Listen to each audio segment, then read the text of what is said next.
ऐका हो ऐका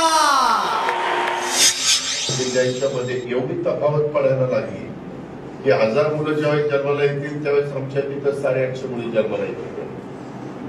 790 पर्यंत पण मुली. म्हणलं अरे पुढं तर सगळं ते अवघडच होणार आहे.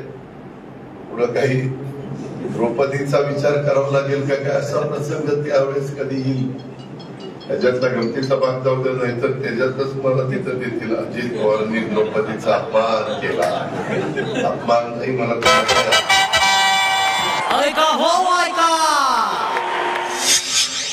ते निधी काय लागेल तो निधी त्या ठिकाणी द्यायला आम्ही सहकार्य करू. पण जसं आम्ही पाहिजे तेवढा निधी त्याचं आमच्या मशीन मध्ये पण तेवढी दाबा कसा कसा कसा